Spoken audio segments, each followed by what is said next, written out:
Pittman's going to speak in support. Danny letters, we've got office letters, chamber letters. You know what I mean? Thank you.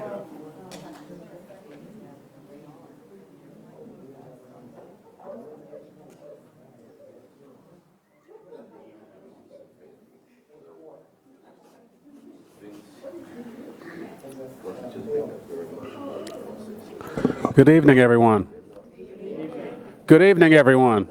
All right, all right. I know we've had a delicious meal, and I know that you all have had an opportunity to meet new people, hopefully have some conversations.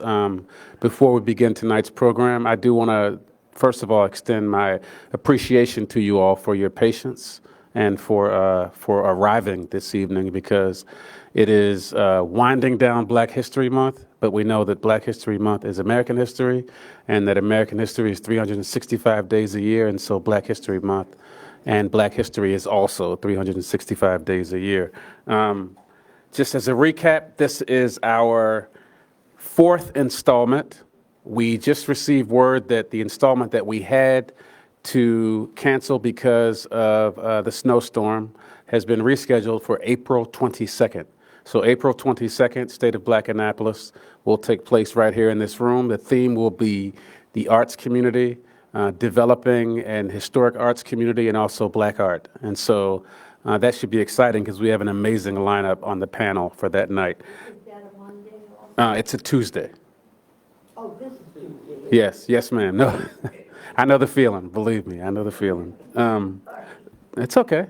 So again, thank you all for being here. Tonight's theme is a varied theme because we're talking about the foundation builders, those who helped establish and build the ground level foundation that allows us to stand on other people's shoulders, but also allows us to build things higher. So today we're going to talk about celebrating Black Annapolitan entrepreneurs, policymakers, entertainers, and entrepreneurs, and we'll throw some other things in the mix. And I'm really excited right now because we're going to bring up our fearless leader, who has, and I don't want to I usually wax poetic, but I won't wax as poetic, but I will say that the past 7 years have been magical, because opportunities like this for us to be able to actually have a forum to discuss some of the issues that not only impact the African American community, but impact all communities. And to be able to do that requires leadership, it requires political will, and it requires someone who's willing to put people in positions to be able to do this type of work. And so Adetola and I are eternally grateful for Mayor Gavin Buckley for his commitment, not only to us as individuals, but to us as staff persons and to this city and the people who live and work in this city. And so right now we'll have some opening remarks from Mayor Gavin Buckley.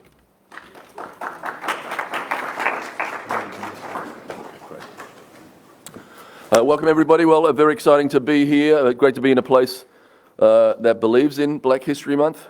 You know what's happening in Washington, D.C., and I want to let you know that didn't affect one moment for us putting up all the flags of the African diaspora up our main street. We did not shy away from this kind of hate.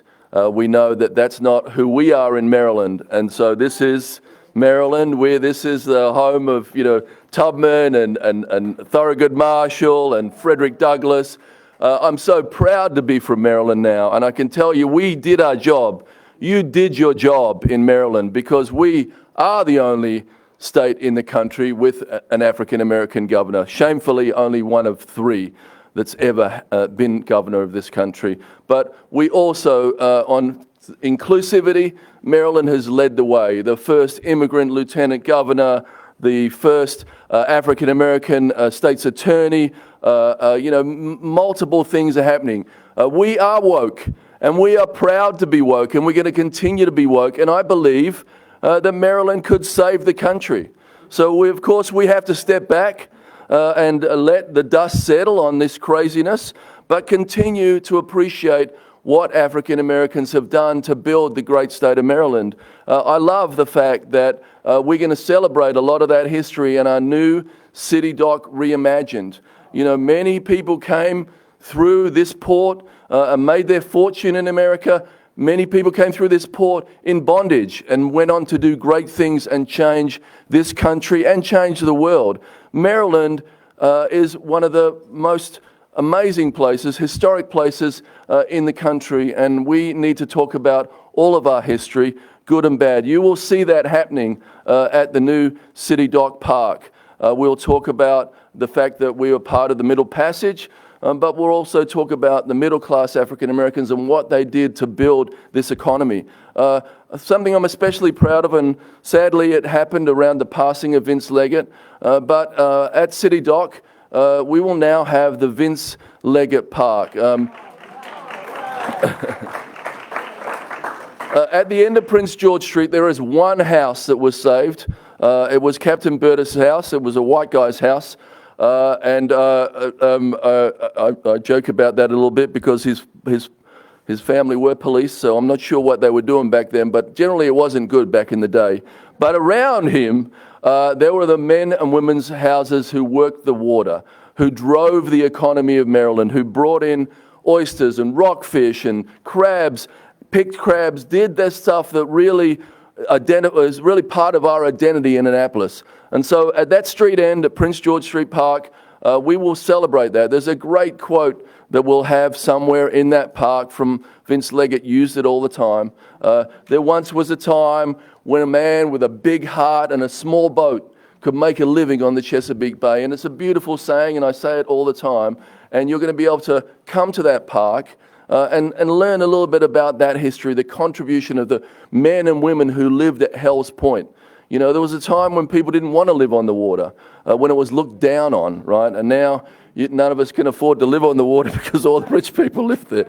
But we are going to make sure that we tell our history and the history of your ancestors and what they did for this amazing place that we get to live in. I'm very proud to be the mayor of this city, to have had 7 years. I can tell you, I did not know the community when I came to Annapolis. I had to learn. I had to learn from you all. And I know I knocked on a lot of doors in a lot of places, and I just said to you, look, I'm not asking for you to vote for me. I'm asking you to get to know me and then vote for me and believe in me. And I think that we have led this place, and we made our city, our county, and our state a much more inclusive place, and a place that is led with hope and love, as opposed to what we're seeing in Washington, D.C. right now. So again, thank you for being here. Thank you for caring about these issues and showing up tonight, and I really appreciate you all. And I get the honor of introducing a history maker. I think I'm introducing you, or are you doing it? I get the honor of introducing a history maker, Senator Shanika Henson, who was my council partner. When I got elected, we got elected to the city council together, and we didn't know what the hell we were doing, but we gave it our best shot, and I think it's paid off. Last Martin Luther King dinner, I said this at the casino, you know, I've been betting on black since I got elected, and it's served me well. So thank you all. And here's Shanika Henson, our amazing senator. Thank you.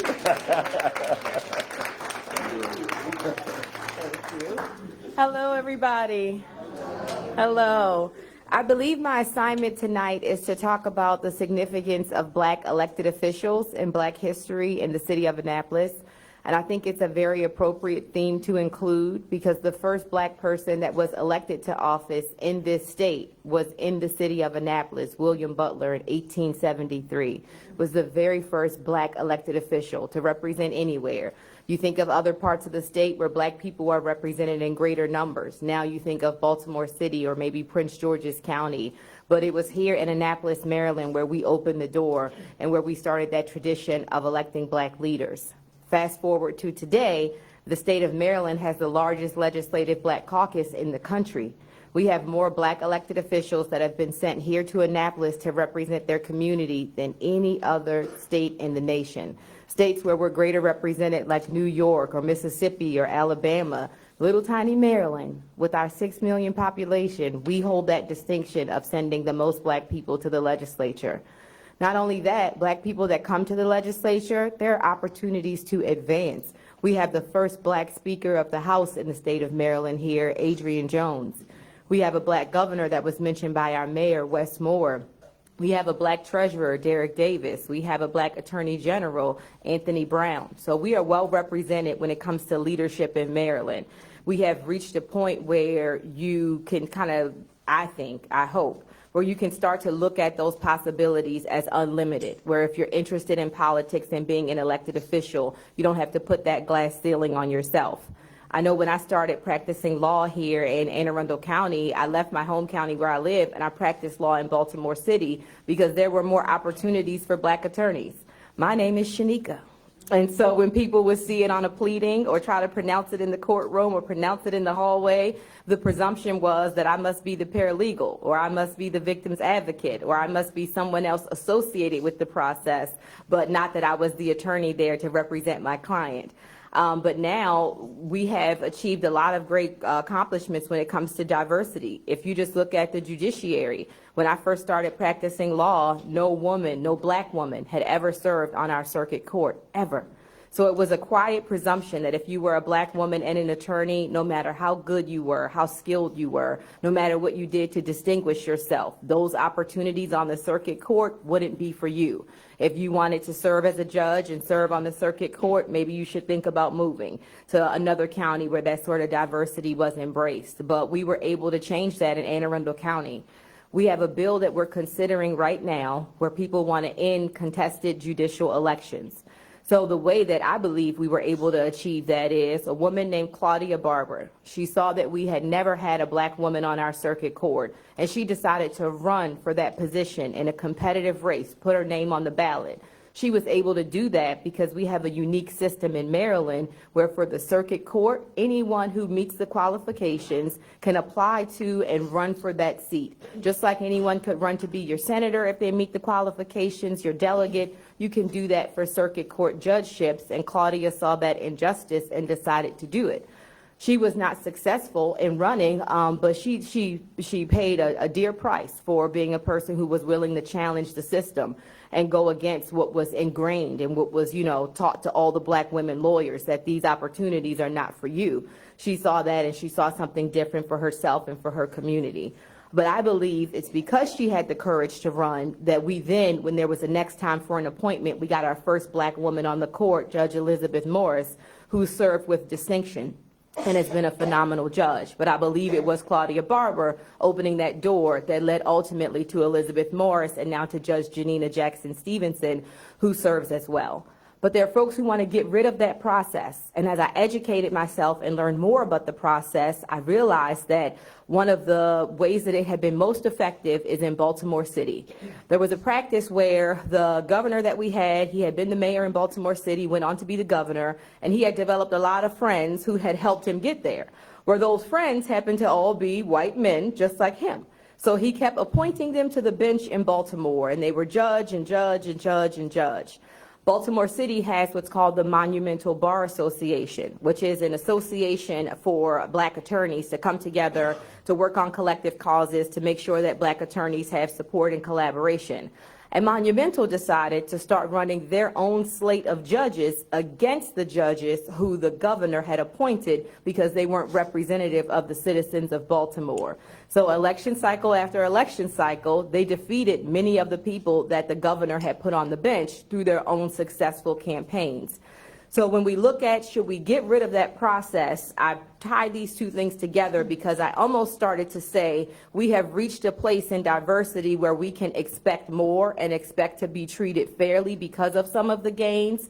But in terms of getting rid of judicial elections, I hesitate to do that because I want to make sure that if we have to have a check and a balance on the process, that we remain strong enough, viable enough, able to do that, that we don't take any of those tools out of our tool belt to make sure that the power structure treats us fairly.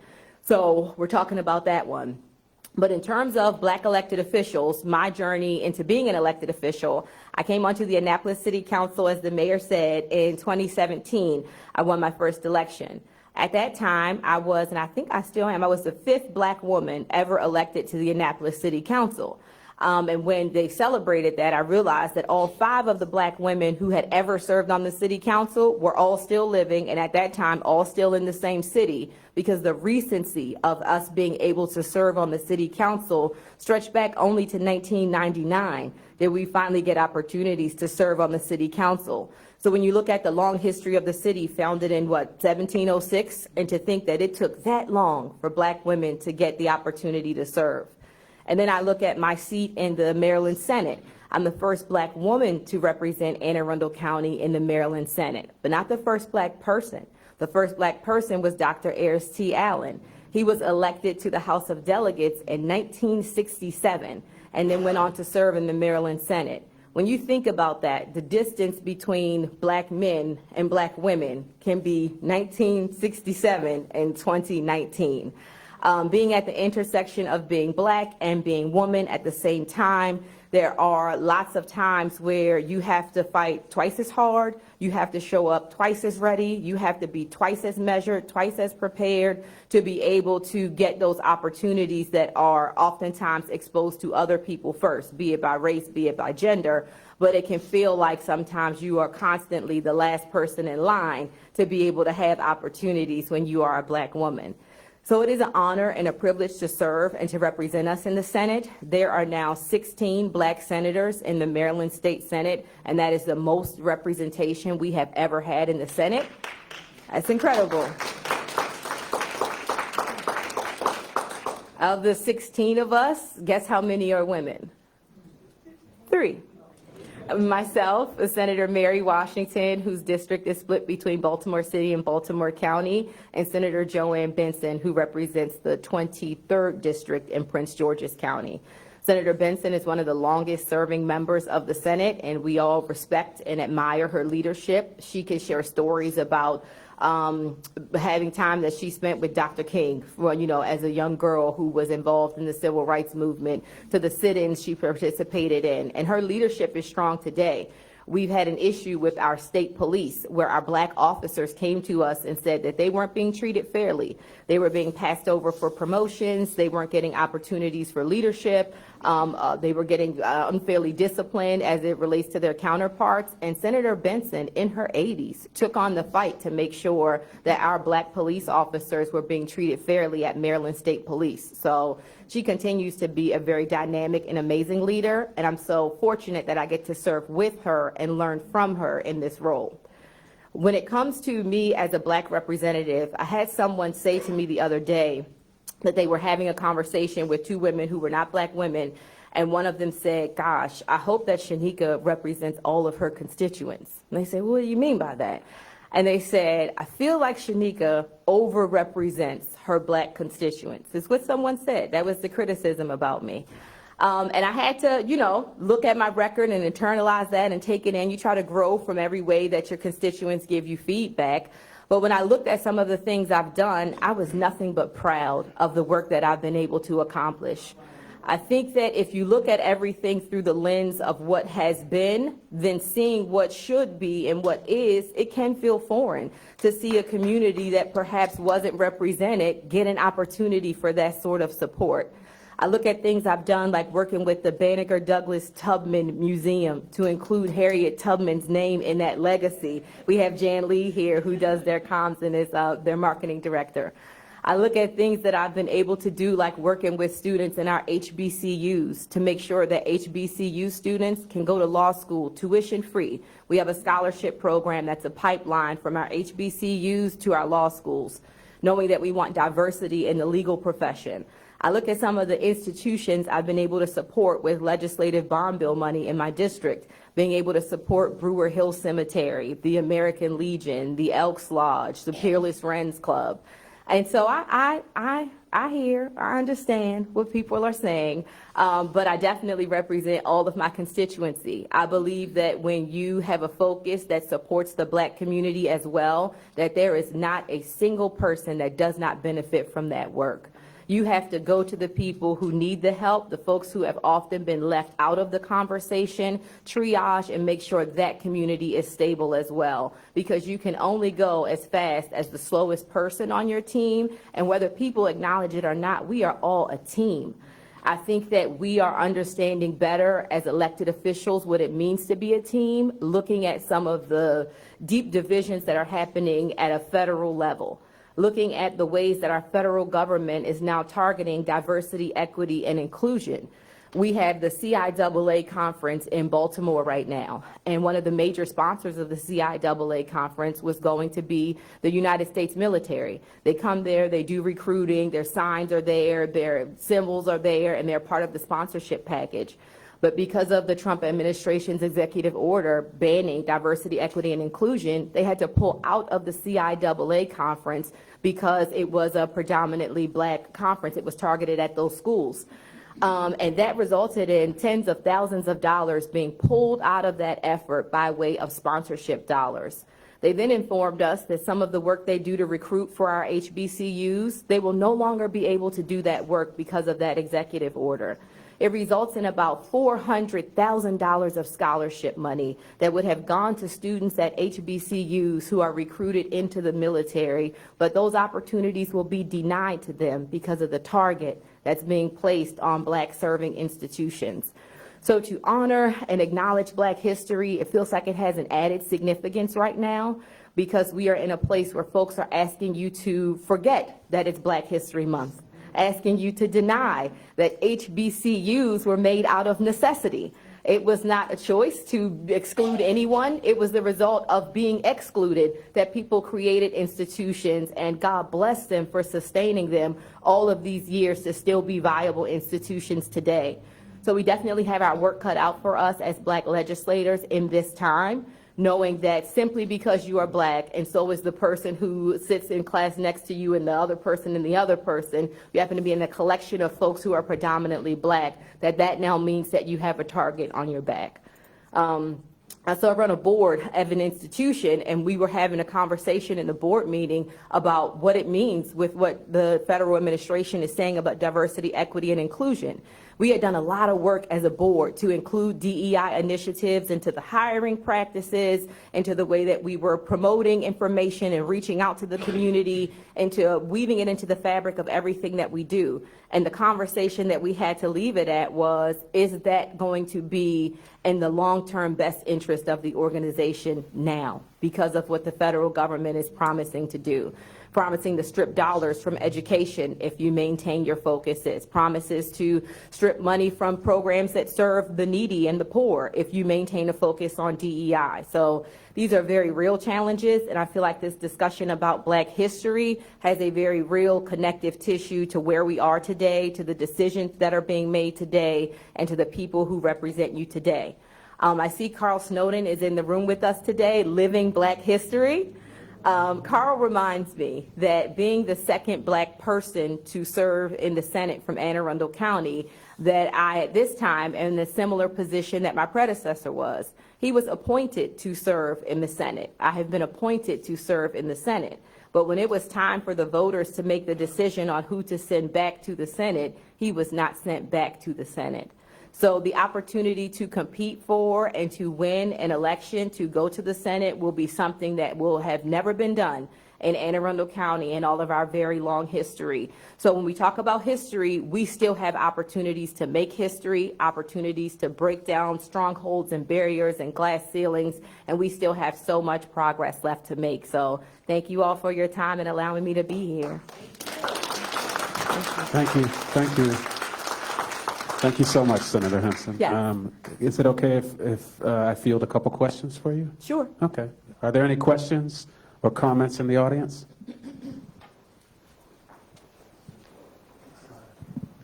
Hi, my name is Alex Alicani.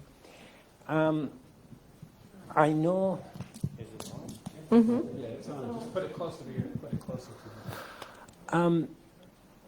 Something about DEI. As an educator, because me too, and I came over here in 1977 as a 18 years old boy. And and I see a lot of changes in the United States. But as a very well-educated person, when somebody comes, let's say the young woman sitting right that chair, and tell you what is the definition of DEI, and I got what I am today is not because of the DEI. As you said, you work hard, you did best in your class because what they are telling you. You got a scholarship because you were black. So what would you say to that person, that girl, that little girl, is not the DEI, it's an effort of each individual like you? I think our governor handles that question exceedingly well. Whenever he is in front of young people, he reminds them that there is not a room that they don't deserve to be in. That every place that you are, every door that is open for you, you deserve to walk through that door. And never let anybody disempower you for any reason that they might have to invalidate what you have worked hard for. So I think he handles that exceedingly well, answering that question. I hope that answers your question in terms of what I would say to that girl. Yeah. Thank you all. I appreciate your time. I'll make a comment because it kind of, you know, is connected to what you brought up. Because I used to run Navy recruiting for the country, director of operations. It was in Millington. So when we talk about DEI, and at one point I was a deputy director of diversity for Navy recruiting. So when people talk about DEI, typically they don't know what DEI is. So let me put one of the things in perspective. So I came up with a strategic plan for Navy recruiting. So if DEI means that you're going to places to recruit that never ever see a recruiter, to give certain people or people of any backgrounds, I don't care, poor, I don't care, you know, what ethnicity, but if we didn't have an effort to even go to those places, we wouldn't get any diversity within the military. Not, I won't say diversity, you won't even get people who won't have the opportunity. So let's use an example. If I'm in charge of DC or recruiting in this area, and I'm going to go where there's the most population, I'll go to DC, I go to Baltimore, I go where the population. I would never come to Annapolis because there's not enough people in Annapolis. So I'm going to put all my resources in Baltimore and all my resources in DC. So nobody from Annapolis would have an opportunity unless they had somebody within their family to recommend it. You know, they had an unfair, well, I won't say unfair, but they started out with a 10-speed bike versus a no-speed bike. That's the best analogy. But I would just say that when you say DEI, most people don't know what that means. And we try kind of put it in a whole bucket without people really talking about the depth of opportunity, not necessarily preference. And I think people think it's a preference. No, it's an opportunity. I just had to say that. And I wouldn't be standing here, retired Navy captain, have a doctorate degree. If somebody didn't come to Capitol Heights and talk about recruiting Navy, because I never saw anybody in the Navy in Capitol Heights, Maryland. So if a recruiter never showed up, I would have never heard about it. So that's the best way. I just had to add that.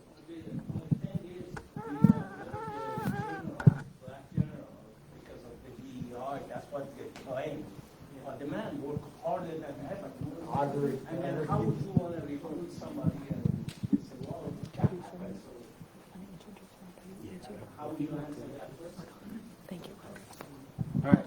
So we want to, can you all please give Senator Shanika Henson a hand?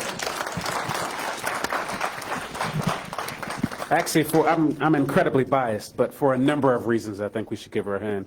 Number one, because she has a really, really busy schedule, and we appreciate you being here, because they're in the thick of session right now, and you know, we're just, you know, grateful of the fact that you're here, but also the knowledge that you always impart when you speak, you know, and I really appreciate that, because public speaking is not easy. So thank you so much. Thank you. Did you want to say something? He's my cousin, so he'll let me yeah. interrupt. Oh, yeah.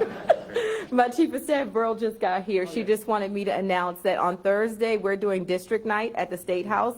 So everybody who's in District 30, we invite you to come out and be our guest and check out the State House, see what it is we're doing. We'll all be previewing our legislation, so you'll hear from your senator and then also your delegates as well if you want to know what we're doing this session, and then just get more information on the budget and what to expect and where this whole thing is going, so you have a preview of what's ahead for the rest of the 90 days. All right. Thank you, Will. Take one and I also want to acknowledge someone who's in the back, Alderman DeJuan Gay. He's sitting down on the seat there, and I also want to acknowledge Adetola Ajayi, who's in the back right there with the hat. Let's give it up for Tola. All right, so we want to keep moving. As the senator mentioned, we have the Honorable Carl Snowden here, who almost needs no introduction, but I'll give a slight introduction. I'm sure we all know who he is, but I'll make my introduction somewhat personal because when I first moved back from California, I received a lot of guidance, a lot of opportunity, and also a lot of, I'll say, opportunities to follow the footsteps of someone who's done great work. And when we went on our journey for police accountability and doing a report and a bunch of other things, it was just so much knowledge and experience that I soaked up just by constantly being around him. And I'm always grateful to even be in the same room as Carl Snowden. So can we please give it up for the Honorable Carl Snowden, who's also the convener of the Caucus of African American Leaders. Thank you, sir. Thank you. Let me ask a question. This is Black History Month. Here's my question. Is there any black person you know, living or deceased, who you think is revered by America? In the country. Can somebody give me a name of somebody who believes, whether they're living or deceased? No, that's African American. Somebody said Frederick Douglass. Thurgood Marshall. Dr. King. Perrin Mitchell. Now here's my question to you, just so we all understand where we are in 2025. If in 2024, Thurgood Marshall, Frederick Douglass, Martin Luther King Jr. had run for president and had 34 felons, had been found guilty of assaulting a white woman, could he have been elected president? Let me hear that again. So what's going on? If somebody who is so revered in America because of the contributions they have made, if they were running for president of the United States, why couldn't they have gotten elected? The reason we celebrate Black history is because it's important for people to understand, as Senator Hinson pointed out, people are judging people not based on their merits, but too often based on their skin color. I like to tell this story because it's one that people need to hear. Thanks to Rosa Parks. I met Rosa Parks in Annapolis in 1984. She came here for a Black History program. And I will never forget something she said that I want to share with this audience. Imagine meeting a woman who had energized, mobilized, and organized the longest bus boycott in the history of the country, Montgomery, Alabama. 381 days, people refused to ride a bus. When she came to First Baptist Church in 1984, the church was packed. People couldn't wait to see this woman, this living legend, if you will. And she was a quiet-spoken woman. Robert, when she spoke very softly. And she went on and told her story. And after she told her story, people got up and started applauding and clapping. And this reporter from the Capitol, who happened to be white, I will never forget his question to Mrs. Parks. He said to her, Mrs. Parks, why in 1955 did you refuse to give up your seat to a white man? And what Mrs. Parks said that day, I will never, ever forget. She said, sir, I'm sorry, but I did not refuse to give up my seat to a white man. I refused to give up my dignity. Those who tell the stories, those who are the narratives, it's very, very important that people tell their story. If you think Rosa Parks was about not giving up a seat, you missed the whole point of that struggle. It was Martin Luther King Jr. the very next day after she was arrested who talked to an audience and said, "Sister Rosa, it is better that we walk in dignity than ride in shame." Here in Annapolis, 1649 is when Annapolis was founded. 1708 is when it got its charter. From 1708 until 1870, when the United States passed the 15th Amendment, which gave men the right to vote, not women, men the right to vote. My mother passed at the age of 104 years old. My mother was born before women had the right to vote. So in 1870, when men got the right to vote, 3 years later, a man named William Butler was elected. He was the first African American to be elected anywhere in the state of Maryland. For those who don't know it, Annapolis is the oldest incorporated city in the state of Maryland. There's no city older than Annapolis. And in 1873, William Butler, I wish more people knew his story. You talk about entrepreneurship. 8 years after coming out of slavery, he was born in slavery. Those of you who don't know this, but if you go down to Duke of Gloucester Street, 145 Duke of Gloucester Street to be precise, that's where he lived. He was one of the most wealthiest men of his era. And he did three things. And again, people do not know this. Number one, he helped to create First Baptist Church, the very church that people know that's on West Washington Street. It was he who did that. By the way, his son, William H. Butler Jr., also served on Annapolis City Council. The second thing he did was to get people of color. Remember, people hadn't been voting. It's the first experience for people who voted. He spent his entire life working to make sure that civic involvement was what his constituents got involved in. An incredible thing. And thirdly, he helped to build businesses. He understood that there was a correlation between politics and business, and he did a fantastic job. The two things I'd like to leave you with, because history is important. Make no doubt about it. If you ask somebody who George Washington was, most people know. But if you ask them who Madison Washington was, people don't know.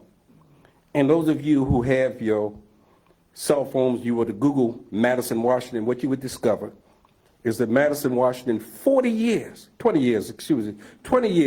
before Lincoln issued his famous Emancipation Proclamation, that Madison Washington liberated more black people than Lincoln did. That's an amazing information that people don't know. The reason history is so important, because you could be told something today, and if you don't know your history, you believe it. Case in point, June 2022, the Supreme Court handed down a decision, Wade versus Roe. That decision, we were told by political pundits, took away the right of women for the first time to be able to control their bodies. And do you know that most people believe that's true? It's not true. It's not the first time the Supreme Court did that. The first time the Supreme Court did that was when they handed down from the Supreme Court Justice from Maryland, by the way, a guy named Roger Taney, they handed down a decision called the Dred Scott decision. The Dred Scott decision simply said that black people had no rights that white people were bound to respect. What that meant in essence was the following. If a black woman was raped, and they were forced to bring the rapist baby to term. The truth of the matter is that the decision in June 2022 is the first time all women were affected by that decision. But the Dred Scott decision took away the rights of women, black women, to be able to control their bodies. And for those who are interested in this part of history, please go and read the famous speech by a woman named Sojourner Truth, because she says, "Ain't I a woman?" She had bared 18 children. What makes me different? She's saying to this convention, "Ain't I a woman?" So I think it's important for us to be able to understand that our children, all children, need to know history. Most of you know that George Washington resigned from the Continental Congress here in Annapolis. He went to the State House to resign in his uniform. The same street that George Washington walked was the same street that Kunta Kinte came up in his, not uniforms, but chains. Annapolis, America, the dichotomy of our history is important, and we need to know both histories. Does anyone in this room know who Geraldine Whittington was? Geraldine Whittington. Anybody ever heard that name? That's correct. She was the first black woman. Please listen to the year. It was 1963. Those of you who know anything about the Civil Rights Act know it didn't come into existence until 1964. Jerry Whittington was from Lothian, Maryland. She became the first black woman to be the personal secretary of a United States President, Lyndon Baines Johnson. Do anybody understand what it would mean for children who happen to be in Lothian, Maryland, to know that part of history? Can anybody appreciate why we're going to build this memorial to Perrin Mitchell that's going to be dedicated in May of this year? Perrin J. Mitchell was the first African American to get elected to the Congress. The first.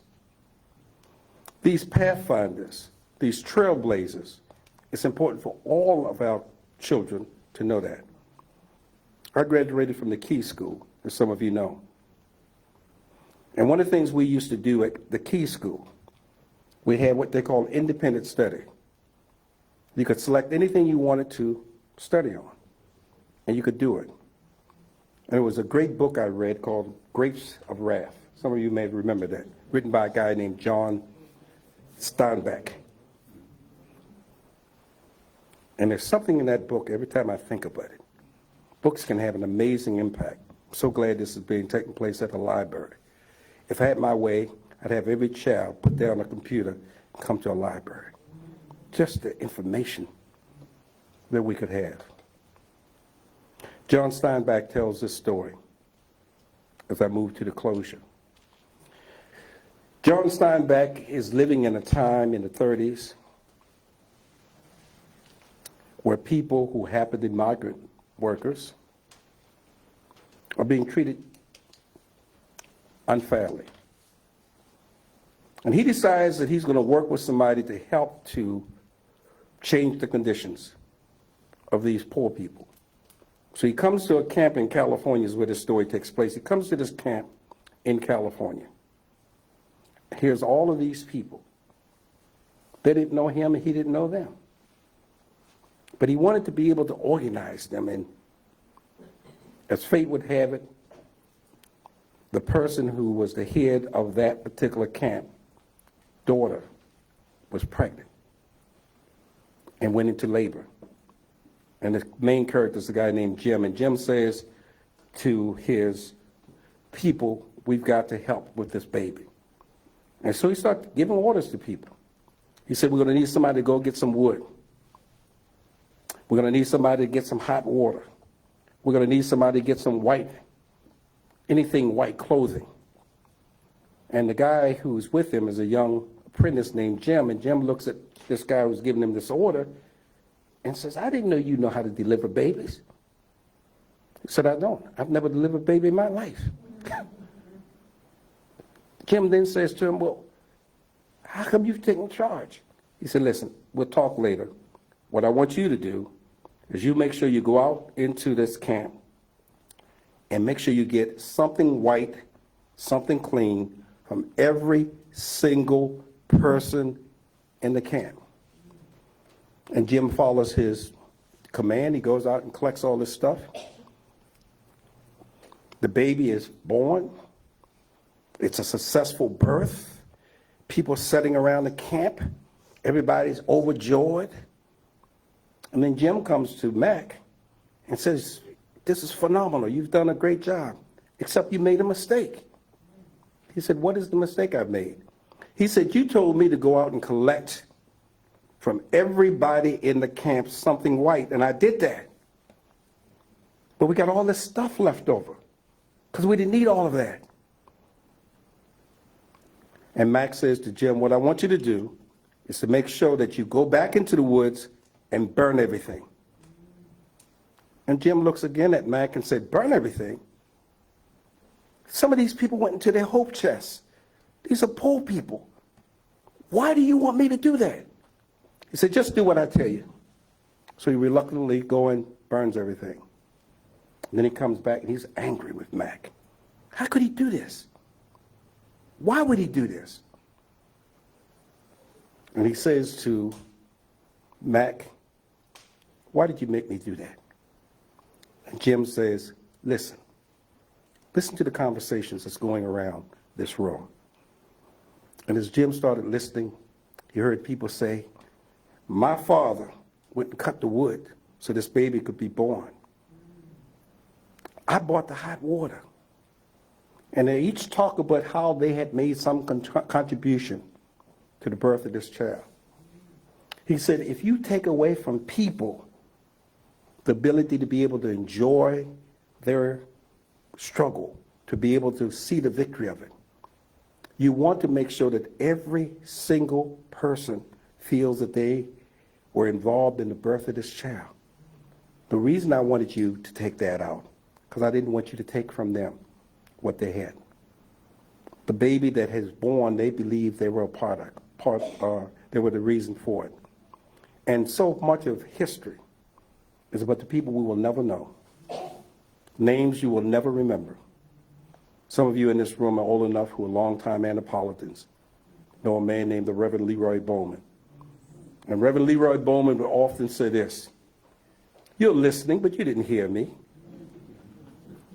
Reverend would say, "You listening, but you didn't hear me."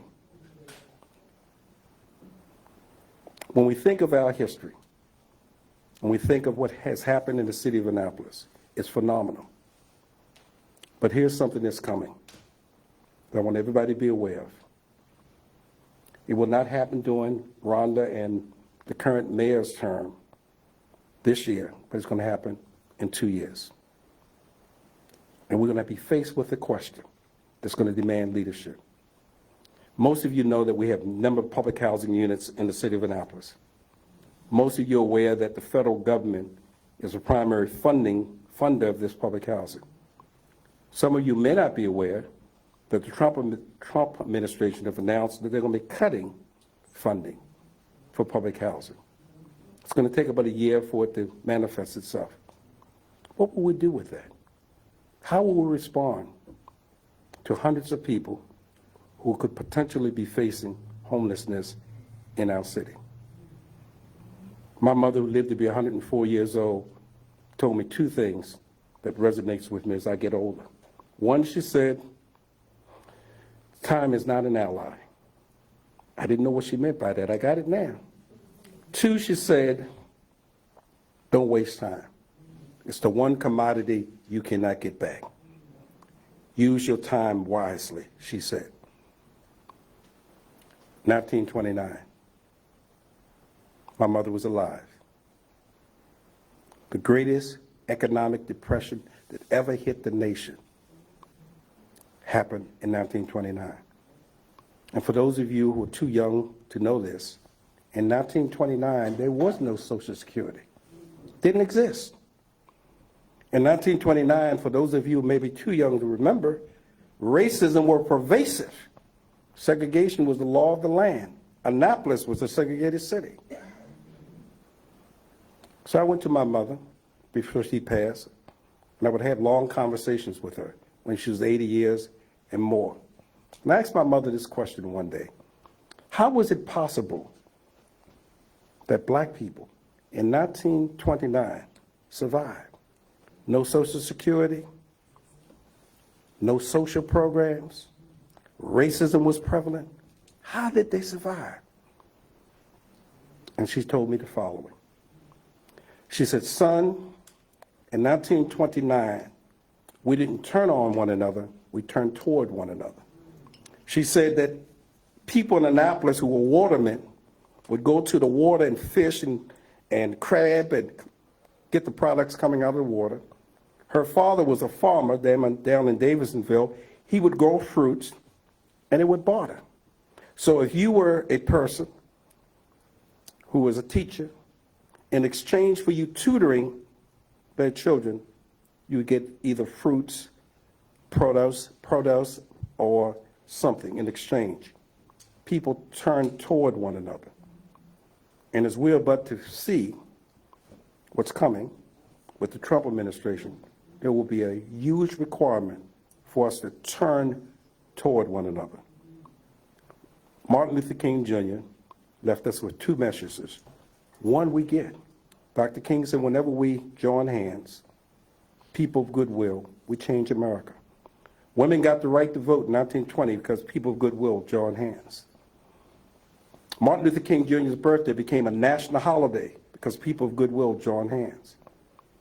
Nelson Mandela walked out of a prison into the presidency because people joined hands.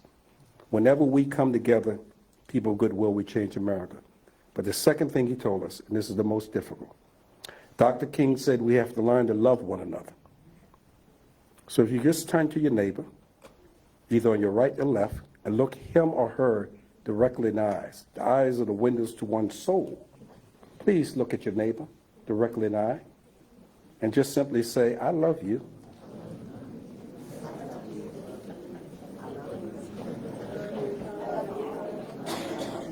I love you. Now let me just conclude with this.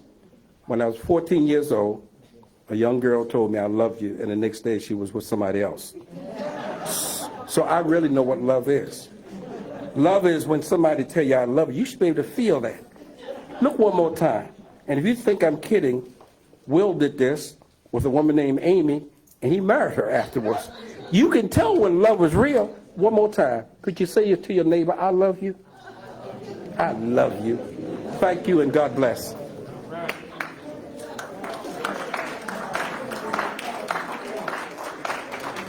Are there any questions from Mr. Snowden or comments? Would anyone like to ask a question?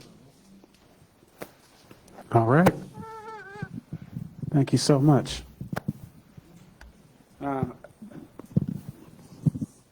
Too many microphones here. So as a reminder, this is being streamed live online, and we're receiving quite a few comments on there. I thought our conversation that we had about DEI, I appreciate you for breaking that down and giving an analogy, somewhat of what it means. But the one thing I did capture from it, I want to be sure that we capture this, is we're talking about opportunity. And it's the notion that, everyone has the same opportunities. And contextually, because it's Black History Month, the one thing we do know factually is that there were policies that were aimed at limiting the opportunities of certain groups of people. Can we all agree with that? Not too compassionate or too kind or any other word you want to use for it, but it's not a fairy tale, and it isn't something that is meant to give ourselves an undue advantage by creating more opportunities for people who were limited opportunities in the past. And so I think in every instance, right now, even as we talk about our Latinx brothers and sisters and what they're going through in terms of immigration, even if you consider just being able to articulate their constitutional rights or just educate them on what some of those issues are, it doesn't mean that you are necessarily not agreeing with the overarching system, but it means that you are compassionate and you care about human beings and what they're being faced with. And so I really appreciate the DEI comments. I appreciate that. And that could be a subject matter for one panel one day. So moving right along, thank you, Honorable Carl Snowden. I want to take a minute and give our Alderman DeJuan Gay an opportunity to make some remarks and say hi. Would you like to do that, sir? And then we will have Alderwoman Rhonda Pendell Charles.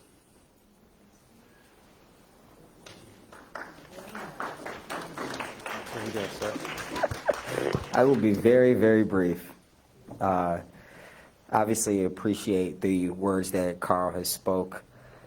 And I always appreciate learning about the history of Annapolis. As someone that's not born in Annapolis, I like to say that the city has adopted me. I just find it incredibly pleasing to just know the history of the people that have come before me, not only in public service, but in community engagement, and just being residents of this city and hearing the stories, not only their trials, but the triumph that they also had in the city, I think is incredibly inspirational. Going by, as Carl mentioned, William Butler's home, which is right on Duke, right next to City Hall, and knowing and understanding that there once was a time where African Americans were able to obtain the means to be financially successful in this city. And you look down at how things have changed so greatly. I was just reading in the back when Carl had mentioned William Butler. He owned over 25 properties in the city of Annapolis as an African-American man in the 1800s. And you can't find more than one individual, you can't find an African-American in the city of Annapolis that owns probably more than 5 or 10 properties and that has the means to withstand and carry them for longevity. A lot of the times, as we know now, a lot of things are sold because people can't keep up with it. And then there's also the legitimate issue of racism. I think that still runs rampant.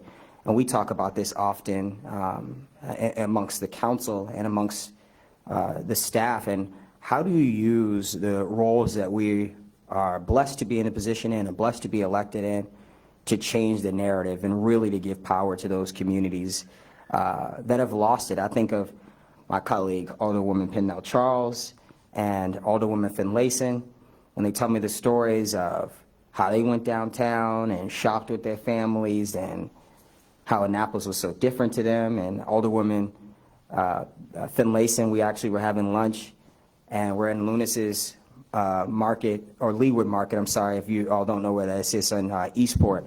She's like, my house was right across the street. This was an entirely black neighborhood.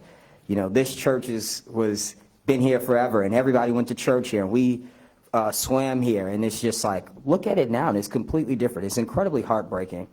And so I'm always just so honored to hear those stories from the elders in our community, talk about what it once was, and hopefully as a newer generation, you know, comes in and steps into roles of leadership, we can talk about it, what it can be. And I've been grateful to serve on the Annapolis City Council for the last 6 years and work alongside my colleagues in what I believe has been truly transformational approach to government, making it much more accessible to communities and expanding social services programs and just making sure that residents know that they are welcomed here and then they can thrive here. And I think at the end of the day, that's the most important thing. When we first got in office, I carry this little like card holder, it's a silver card holder. It says just never forget why you got into public service, to give a voice to those most in need. And so incredibly grateful to be here and to continue to hear those stories of those that came before us and have given me this opportunity. So thank you. Are there any questions for any real tough, hard-hitting questions that'll really stump him? Okay. So I think in terms of Black History Month, I believe, so I don't butcher this, that DeJuan is the youngest council person ever elected into office in the city of Annapolis as a council person. Actually, in any role. So congratulations on that, and that's history. So that's Black history. So years from now, we'll be able to tell our grandchildren, you know, or great-grandchildren. Seeing as there are no questions, do you remember last time, and I think the time before, I did a little Black History Month quiz. So now we're back at the Black History Month quiz portion. Who is the first elected African-American councilwoman for the city of Annapolis? If you work for the city, you don't get to answer it. Who? Cynthia Carter. All right, all right.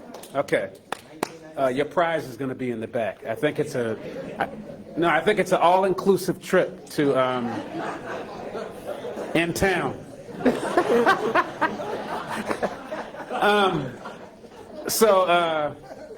Thank you all for that. And last time we've had so many great panels, as I said, and this is no exception. I do like the format of this because we are getting, it's like a master class from each of them. So we do appreciate everyone who's spoken before.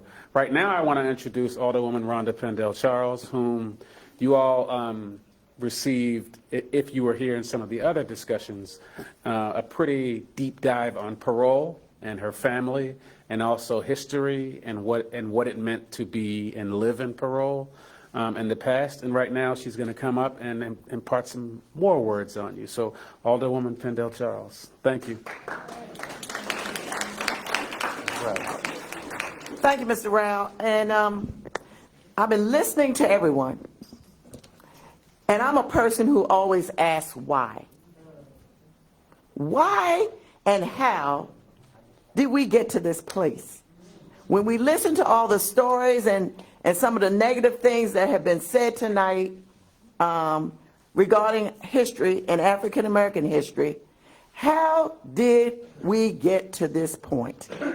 And I will say this, I'm a living example of exactly how we got to this point. And I'm going to start with, what a man, what a man, what a mighty good man. I think everybody's heard that song. And I'm talking about Walter Lewis Satterlee Mills. Mr. Mills came to Anne Arundel County from St. Mary's County, I think in the early 1920s. And in 1916, in Anne Arundel County, we had our first school superintendent, Mr. George Fox. Mr. Fox served for 30 years as a superintendent in Anne Arundel County Public Schools. Mr. Mills had been here, like I said, from the early 1920s, been here a few years, and realized that there was a significant inequality in the school system, that the black teachers and administrators were not being paid as the white teachers and administrators. The equal pay was not there. Mr. Mills, I won't use the word, but Mr. Mills was courageous. There's another word I could use, but this is being televised. The man was short in stature, but by golly, he was tough. And I know Miss Enid back there remembers. And many of you in this room remember. And so Mr. Mills was doing his job, and along came a gentleman who had been going around the country. He was working for the NAACP, and he was looking for plaintiffs, because I'm an attorney. He was looking for plaintiffs to sue, whether it's the school system or public accommodations or whatever the issue was, to be a plaintiff, to take on this magnanimous organization called Anne Arundel County Public Schools and some others. And he went to, this man from the NAACP, went to several people in the educational community. They turned him down. Why? They were married and they had children, and they were afraid, and rightly so, that they would lose their jobs. But at the time, Mr. Mills wasn't married to Miss Irene, and he did not have Valerie at the time. So Mr. Mills said, I'll do it. And so Mr. Mills decided to take on this task. And the man who approached Mr. Mills from NAACP was none other than Thurgood Marshall. There's a rich history in parole. So Thurgood Marshall and Mr. Mills decided to sue the federal government. The case started in 1937. Okay, they went to Baltimore to the federal district court. Judge Chestnut was the judge. And Mr. Fox, who was the superintendent at the time, testified, quote, "Any white teacher is better than any colored teacher that I have here in this school system." That was his thought about African American teachers at the time. His worst white teacher was better than any colored teacher. So Judge Chestnut heard all the information and heard the evidence presented, and Mr. Mills prevailed. This was in 1939. So equal pay was supposed to start thereafter. However, it did not, because the school system indicated that they didn't have the money to pay the teachers and bring salaries up to par. So this went on for many years. I did not know till Mr. Philip Brown's grandson came last week, who said they never even got the differential when it came to retirement and pensions. That was something new I learned a week ago. So anyway, what Thurgood Marshall did, and he was going around the country gathering all these cases on public accommodations, schools, and he won most of those cases. I think he lost only maybe 3 or 4, I'm not quite sure. So in 1954, Brown v. Board of Education came before the Supreme Court. Thurgood Marshall argued the case. He said, "These are the cases that I have amassed that were winning cases, and here's your evidence as to the dismantlement of segregation." In fact, I can't think of the woman's name, I'll think of it in a minute. The Supreme Court, female Supreme Court Justice, did the same thing with women's issues. Ruth Bader Ginsburg. So anyway, Thurgood Marshall prevailed in 1954, and I don't mind telling my age. I was born in 1954, so it was a very pivotal year. So in Anne Arundel County, we were there students. I attended Parole Elementary School. Mr. Mills was the principal. Mr. Mills had been the principal for my father. And if my children had been a little bit older, he'd have been their principal as well. So anyway, we went along. Mr. Mills was very good at preparing us for the educational future that we were about to receive. However, I would venture to say that the teachers at Parole did not really know what was coming. So in 1966, 6th grade, we all graduated. I knew I was going to the Wally H. Bates High School. Well, I wanted to be a rangerette like my cousin Sissy, but I couldn't do that because it was the year of desegregation. So at the age of 11, we left Parole armed with all the information and education Mr. Mills could muster, and the teachers. Mr. Mills called Parole University. He did not call it Parole Elementary School. That's how much he lifted us and uplifted us as educational students. So we got to Annapolis Junior High School. I think somebody in the audience was there. It was terrible. We were 11 and we were expected to be pioneers, and we were not. It was an awful situation. How we were treated, the grades we were given. My mother, who was a teacher at the time, was down at the school a lot to try to straighten things out. I was blessed to have such a mother, and my dad as well. This went on for 6th, 7th grade, 8th grade, and 9th grade. When we got to Annapolis High School, it was worse, much worse. And I'm not going to go into all the stories because 3 years ago or 2 years ago when Adatola had the program, there's a video out there that lays out everything that I experienced, but also that my classmates experienced too. So by this time, all the emphasis and all the great expectations and what Mr. Mills had embodied in us had diminished. It was like taking air out of a balloon. So much so until I was determined I wasn't going to college. Didn't have the confidence, didn't want to go, was sick of school, and my mother and father basically forced me to go to college. I applied to one school, which was Morgan State University and HBCU, my mother's alma mater. My father had a scholarship to go to Hampton but could not go because his parents were poor. My grandparents had just had another child. So he had to go into the service. So I wasn't going, but they forced me to go. My mother came down to the school. My grades were so messed up, discombobulated. I rose in many layers as far as being at somewhat in the middle of the graduating class to towards the top. Thank God for a mother, and as old folks, church folks say, a praying mother and a praying father. Because by golly, I needed some prayer. So anyway, I went to Morgan State and I did extremely well. Nobody was surprised. I guess I surprised myself. When I was in my third year, I had majored in business administration. When I got to my third year, I had a business law professor, Professor Bowen, and he was from Africa. And one day after class, I was leaving and gathering up my books, and everybody else had left. And he came up to me and he said, "Miss Pendell, what are you going to do when you finish Morgan?"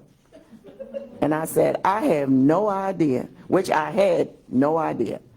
And he said 7 words to me that changed the entire trajectory of my life. He said, "You ought to go to law school." That's what he told me. I walked out of there. I can't even explain how I walked out of there. There was another professor who suggested that I go to the Wharton School of Business. But he gave me a B and Professor Bowen gave me an A, so I said, by golly, I'm going to law school. That's a way to make a decision. That's not the best way. So, so I went through Morgan, did extraordinarily well, applied to different law schools, about 6 or 7, got in one, University of Maryland, which is located downtown Baltimore City. No one in my family had ever been to law school, so we had a summer program, and this is when I'm going to talk about affirmative action, which was really DEI in many ways. I would never have gotten into University of Maryland Law School, never. I had extraordinary grades at Morgan, but I don't think my LSATs, my law school, the test that we had to take wasn't anything at all. I went for a summer program and all the African American students because they recognized that we did not have the opportunities. Because a lot of the students, when we got there, white students, their parents were attorneys, especially the fathers. We didn't have that experience. So we did the summer program, and then during the school year, I thought of something I won't mention. But during the school year, it was hard. It was beyond hard. It was beyond hard. And what happened was there was a gentleman, it was 2 of us in a small group. They divided us into groups. It was about 12, 16 per group. And there was an African-American gentleman who was in my class. And if he walked in this door, you would think he was homeless. But the guy was smart as a whip. He didn't have really a permanent place to live in Baltimore. I was much more fortunate, and I had a car. So he had the brains, and I had the car, the food, and some other things. You got to make it the best way you can. He was happy, and so was I. And so and I had a typewriter back then. So we made it through. The first semester, I was on probation. The second semester, I was on probation. There were a lot of, not a lot, but there was a significant amount of African American students, and the ones who came before us had it really hard, harder than us. And they had a room called the Balsa Room, Black Law Students Room, and the room wasn't any bigger than from that table to that outlet. And it might be 30 people in that room. 15 of them were crying, and the other 15 were consoling those. And the next day, it would switch. The ones who were consoling the ones the day before were taking care of the ones that, and every day we said we were going to quit. Every day. And then somebody said, no, you cannot quit. You have to stay. It became a source of camaraderie, because it was a way that we had to stick together. And a friend of mine who kept telling me, he said, Rhonda, don't quit, don't quit. He was about ready to quit and later told my husband years later, he said he was taking vow and trying to get through it himself. It was that bad. After that, I've been really, really, really, really blessed. People have come along, literally, I could cry right here, came along to help me. I can't even explain it.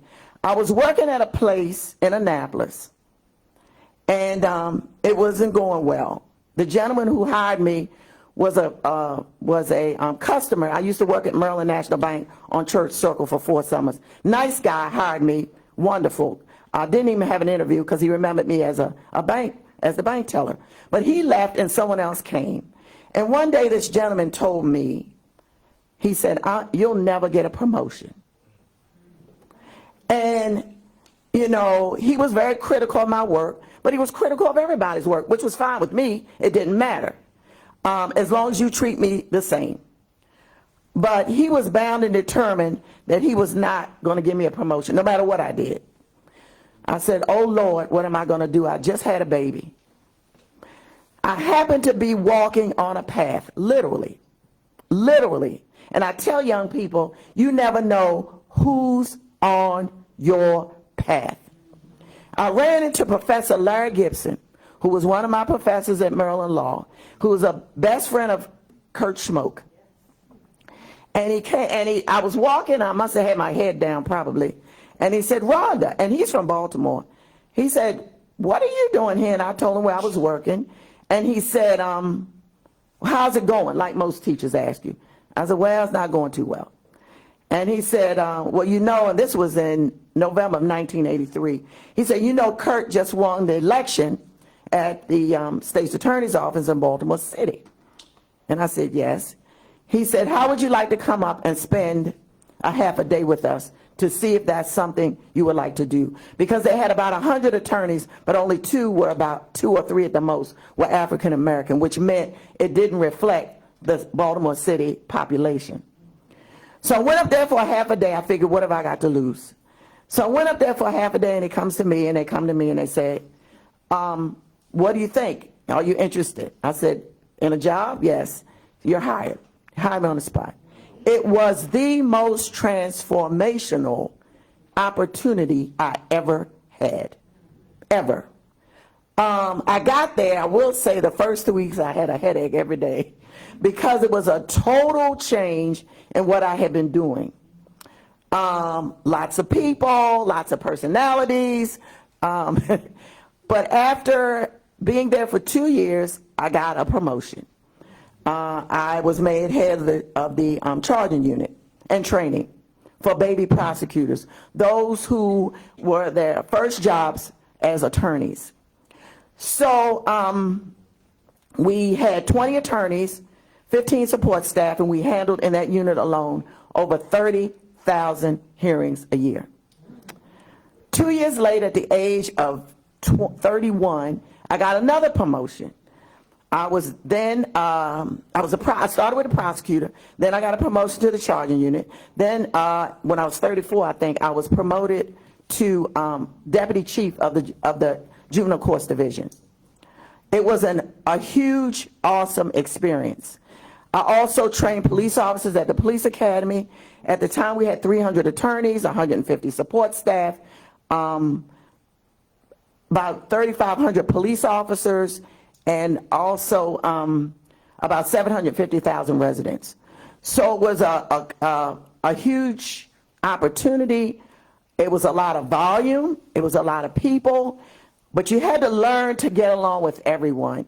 And what I will say is, everything that I gleaned from my family, whether it's my paternal family, my maternal family, everything I gleaned from there, from my community, from my church, from the jobs I worked, I've had 16 different jobs, part-time, full-time, all came to a grouping where I could see my worth, I guess is the best way to put it.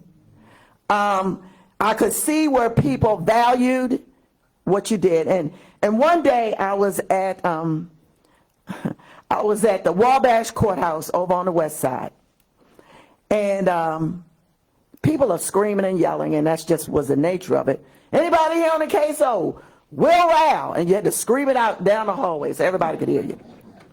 And so everybody's screaming and yelling. That was the norm. And this little lady, little short lady, walks up to me and says, "You're a Christian, aren't you?" And I was like, in all this chaos, this lady says to me, and I said, "Yes, ma'am." And she said, "I can tell." And she turned around and she walked away. And I know the lady couldn't have walked any more than 6 or 7 feet at the most. And when I turned around, she was gone. I've never had, probably I have, but that was one of the most surreal moments I ever had. And the position I'm in now, I've had a lot of surreal moments, almost on a daily basis. The trajectory that I'm on is one that hasn't been pursued by anyone else that looks like me. They have, but not successfully. And I take everything as an indication of where I should be and where I'm going, because it has worked for me for these many years. It started in my home with my family, with my extended family, with Mr. Mills, with Reverend John Chambers, who was the father of the first black mayor in the city, who in parole, Mr. Mills handled the secular duties, and Reverend Chambers handled the spiritual duties. And when they came to you and said, "You will do such and such," nobody ever said no. They were the icons in parole. And Mr. Mills' courage, because my dad used to say, when they used to bring old desks and chairs to parole from another school, Mr. Mills would say, "Don't even take them off the truck. We don't want it. We got new stuff," because of Mr. Mills. That's how parole operated. And not until 1951 was parole annexed into the city. Parole was a city within a town or city within itself. It operated within itself. And right now, I think I've got a list of 20 things of what we've got: the number of churches, the number of department stores, a post office, you name it, it's in parole. And those folks back then recognized the Parole Health Center, recognized when there was a need, they went out and got the people to do it. And that's what they did. They were laser focused on how to get things done, and they didn't waste time. Carl talked about time. They did not waste time. They were laser focused.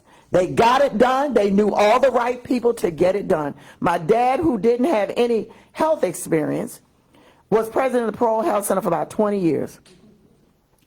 And he knew at his age he just couldn't do it anymore.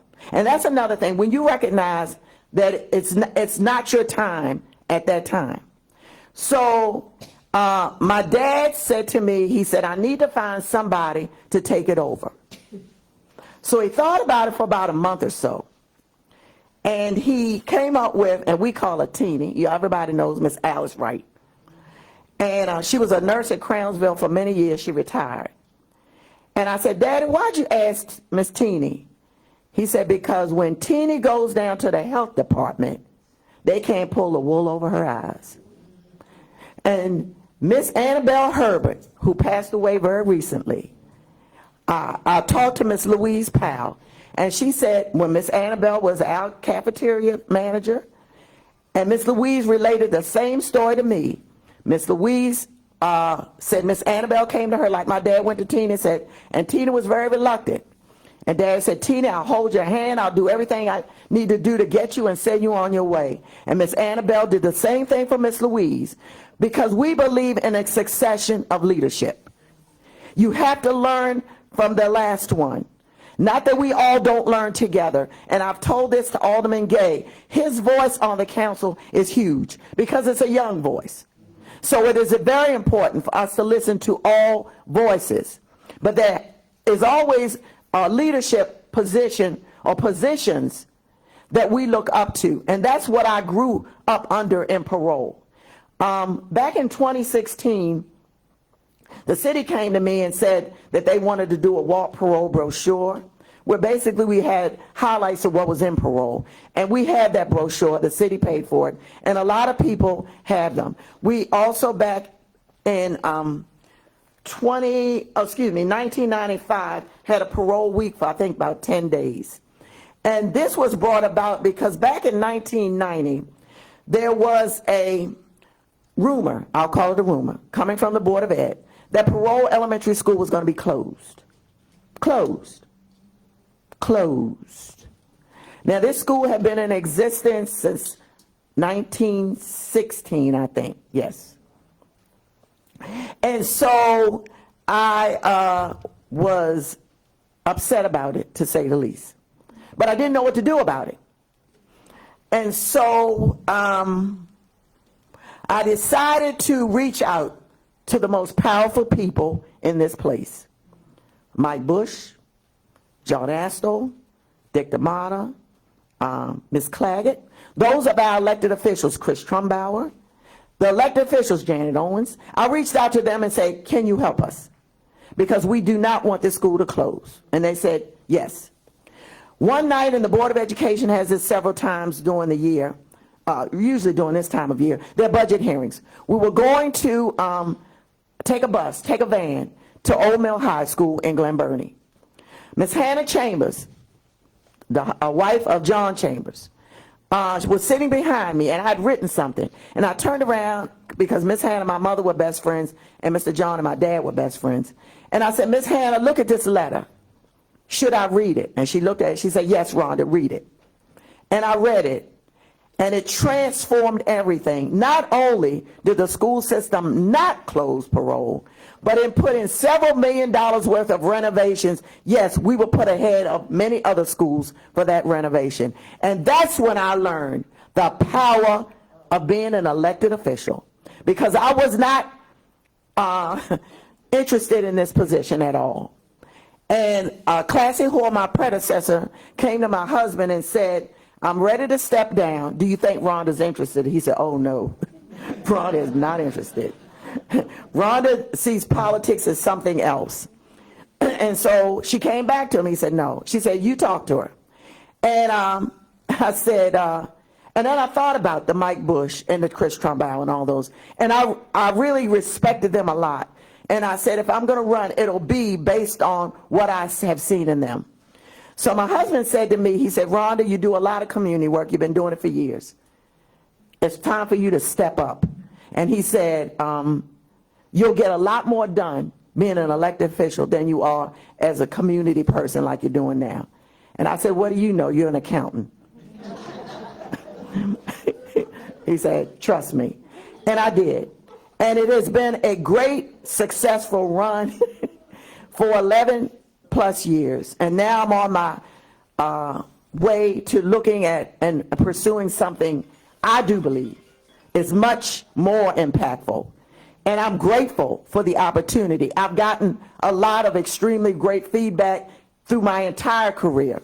People unknowingly have said things to me that I just really was like, I didn't know it about myself.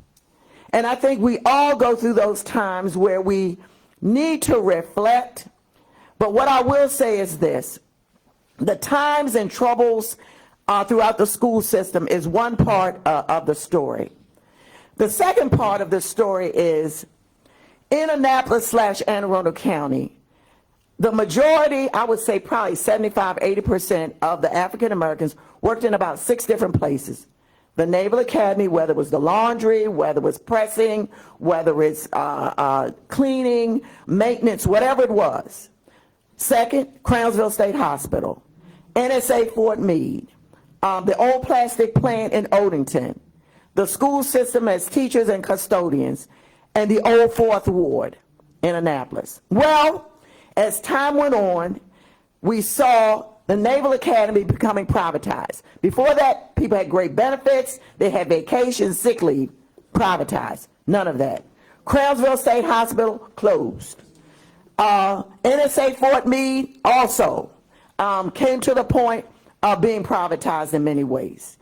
The school system has its issues still. The old Fourth Ward decimated. And so the old plastic plant closed. And so when we look at these institutions, that's the second part. And the third part is the many public and subsidized housing communities that we have had. When you take away the three parts of the lifeblood of anybody, education, housing, and workforce, you have what you have here today. That's the why. I'm a living example of a person who wasn't going anywhere, but was blessed to be able to stand here and tell you today, because I'm not the only one that has this story. There are many other stories, many, many others. Just talk to anybody who's been here, whose family's been here since the Civil War. But I say we need to recognize, and someone mentioned it earlier, the love that we have now to display, to keep us going and to keep us motivated and to keep us moving, because that's how we're going to get where we need to get. God bless you all. I love you all. Thank you.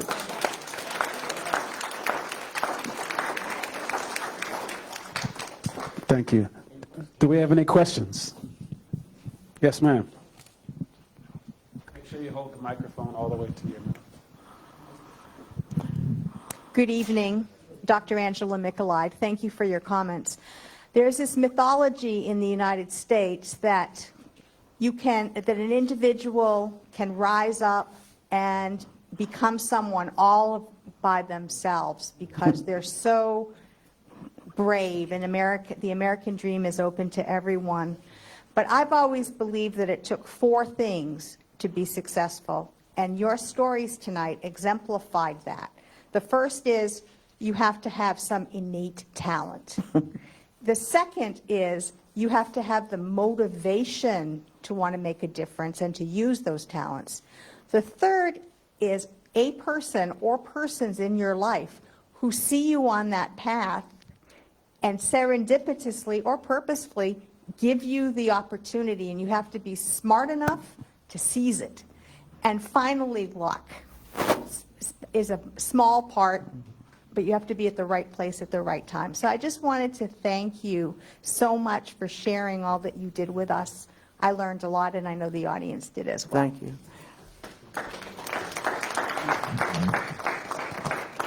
Any other questions or comments? Thank you. We got off easy. Thank you so much. Thank you. So I would like to say thank you to all of our speakers this evening, but also I want to thank you all for being here. And again, thank you so much for your patience as we started a little bit late. I hope the food was good. Was the food good? All right. And who are the caterers? DMV and beyond.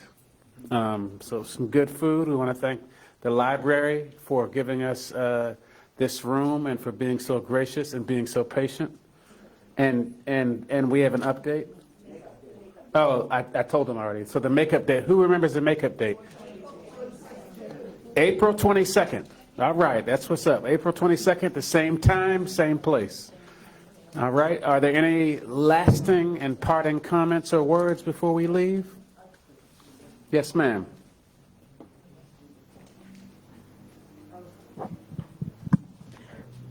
I was sitting down here thinking about what Ron was saying about pushing.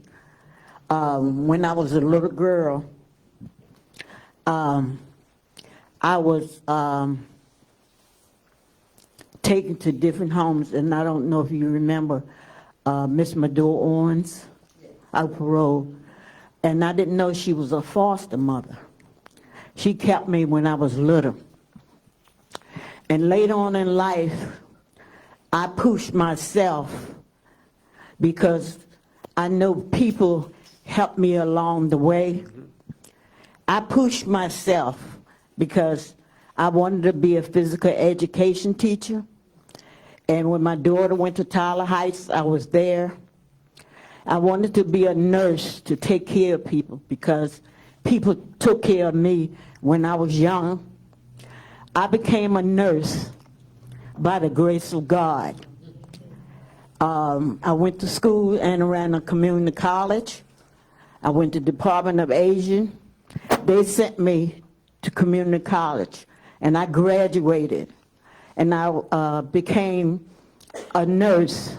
And one of the greatest feelings I got was to take care of older people because older people took care of me. And to motivate your kids, tell them they can be and do anything they want to do and to be. I'm 81 years old. I'll be 82 coming up April 2nd. I had regrets back then, but I'm glad God brought me this far to seeing that I became a nurse and something I wanted to do and help people along the way. And like Rhonda said about her push, I pushed myself because I looked in the mirror and said, if you want to do something, do it for yourself. Don't do it for nobody else because nobody else is going to be worrying about what you're going to do later on in life. I pushed myself to be a nurse, and that's what I came to be, to help people. Thank y'all. Thank you. Julian, can you let them know how they can look at this? Yeah, they'll be up on Facebook and on YouTube on the City of Annapolis pages. Okay, so Facebook and on YouTube on the City of Annapolis' pages. Yes, you can see all of them. In fact, you can see more. You can go through the entire catalog. It goes back and back. Yep, for 3 years. Yep. And if you do, you get a special prize. I won't tell you what that one is, though. I'd like to introduce Adrian Quill. Yeah, but you got to make it fast. My name is Daryl Singleton. I was here last week. I am a two-ward temple Shriner based out of Annapolis, and I just want to introduce our illustrious potentate, Adrian Quill, who is the first illustrious potentate that was born and raised in Annapolis. I know what high school he went to, but I don't know what elementary school he went to. Bio. Good evening. How you doing? I'm not going to be long. My name is Adrian Quill. I am the 32nd illustrious potentate of Two-Wide Temple, number 228 of the ancient Egyptian Arabic Order Nobles of the Mystic Shrine. We are a organization of charity and benevolence. We are based here in Annapolis. We are here to help you. We can't do everything, but if you need help, you come to us. We will do what we can for you. Some of the things we do, we mentor young men. We have a ladies auxiliary where some of our daughters are here. They mentor young women. We help the elderly. You name it, we can do it. So just bring it to us. A little bit about myself. Like he said, I'm the first potentate from Annapolis. I was born and raised here. I grew up right here on Spar Road between Southville Avenue and Central Street. Some of you may know my grandparents, who was Rodney Jones and Beatrice Jones. Those are my grandparents. So I've been in these streets a long time, and one thing I wanted to do was get us back in the community and help the community out and get some of these kids off the streets. We had a program at the Boys and Girls Club where we mentored youth doing football. Unfortunately, after about 4 years, they canceled the program. And I can say from the young men I had on my team that I had personally, I got a picture of about 15 of them, and I'm going to say probably about 12 of them shot, dead, or in jail because we lost our program. We had them on the right track. They were doing good in school. They were learning to be respectful. They cut that program. We lost all of them. So if you got any young men, young women that need some mentorship, you need help with anything yourself, please don't hesitate to look us up. We meet the fourth Monday every month right here in the Bates Senior Center.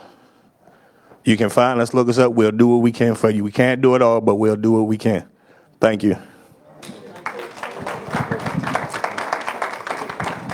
Thank y'all. Have a good night. Thank you. Oh, yeah. All right. That was like Russell Simmons on Def Poetry Jam. Good night. What did he say?